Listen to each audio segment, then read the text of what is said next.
Lords of the Fallen features 9 starting classes for players to master, but there are a number of secret classes to unlock if you know where to look.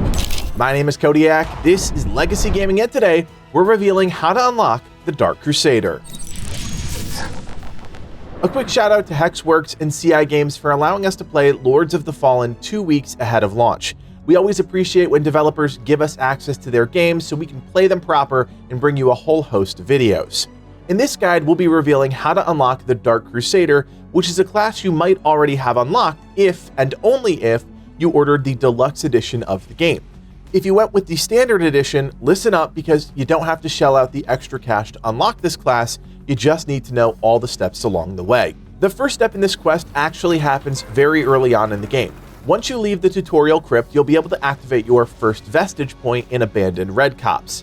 From here, you'll run back down the hill and through the arena where you fought the tutorial boss, Otto. Right past that area, you'll take a right and follow the path until you reach a cliff. There, you'll pick up an item called the Flayed Skin. If you explored everything during the early parts of the game, you most likely got this item already, so check your inventory before making the trek back to this location. From here, you'll need to soul flay a number of stigmas around the world that depict some of the memories of Isaac the Paladin. The first can be found in Lower Calrath. This is the fire zone that you can access after Fitzroy Gorge. From a main story perspective, this will most likely be the 4th major zone you explore. To locate this stigma, either progress through the main story or warp back to the Depot vestige point. Turn around and head back down the stairs, rip your soul into Umbral, cross the bone bridge, and the stigma will be halfway down the hill. Be careful as a few skeletons do spawn here and they will attack while you're soul flaying. Soul flay the stigma and you'll also receive the wooden Dark Crusader cross. The next 2 stigmas can be found in the Fief of the Chill Curse, which is a zone you discover much later in the game.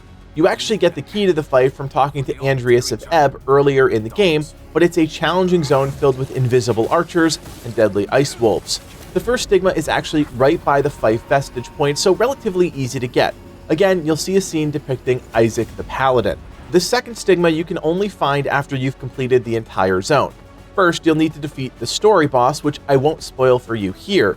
You'll know what I'm talking about when you get there. From the vestige point outside the boss's room, you'll run along the ramparts until you reach the tower with the beacon. Drop down the hole to the left and you'll be outside again. Rip your soul to Umbral and head to the river on the left. You're going to want to move right along the riverbed and out the other side. The next stigma is there on the hill as you ascend. The final stigma that's required is on the Path of Devotion. This part of the game is accessible relatively early on in the game if you purchase the Pilgrim's Perch key, but at this point you're vastly underleveled for the area. If you've cleared the fief, that's when you should head to the Path of Devotion. The area is accessible through the bell door in the bell room, but you'll have to fight through some caves before eventually reaching the vestige point. From here, you'll need to head down the hill.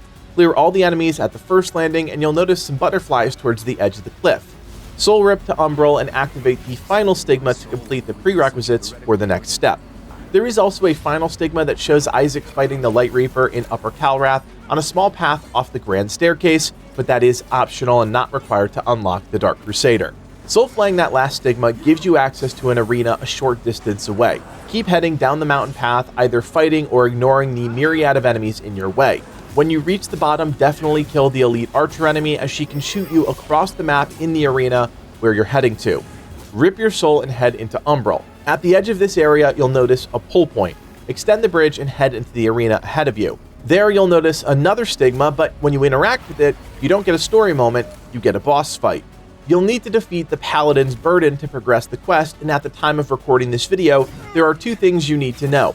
First is that if you do this in co-op and your partner dies, their res point will spawn on the other side of the bridge, so they'll be dead for the remainder of the fight.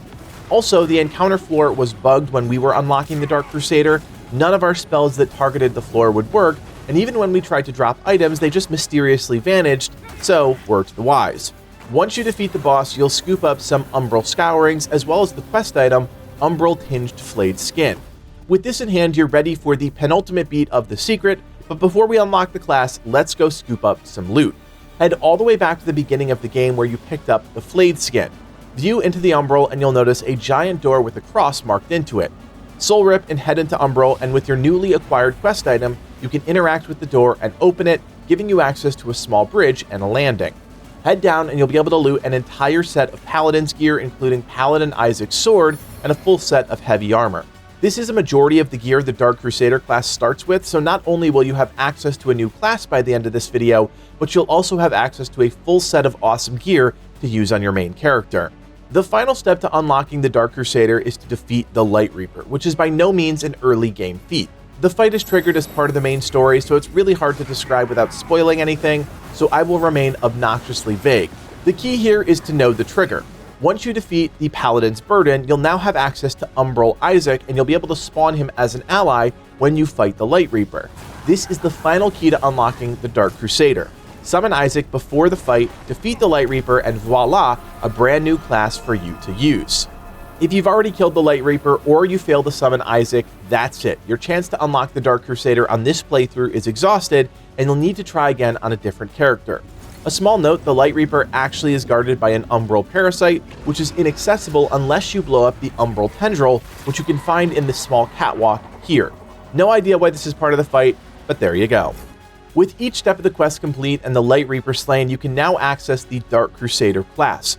All of that loot you picked up before, that's the starting gear for the Dark Crusader, plus you get 2 additional items, the Paladin's Pendant, which increases your strength and endurance by 3, a great item out of the gate, and you'll also get the Radiant Burst Parchment, which is a throwable item that deals damage to enemies hit and heals allies that are also hit. As far as stats are concerned, it starts with 12 strength, 8 agility, 14 endurance, 14 vitality, 11 radiance, and 8 inferno, giving it a well-rounded set of stats for strength-focused melee combat. So there you have it, everything you need to know to unlock the secret Dark Crusader class. If you have any questions about this or anything in Lords of the Fallen, be sure to drop us a comment down below. Of course, you can always join us on Discord if you want to talk about great games, and for your chance to win free prizes and connect with the team. That link, as always, is below. My name is Codiak, and from everyone here at Legacy Gaming, thanks for watching, and play on.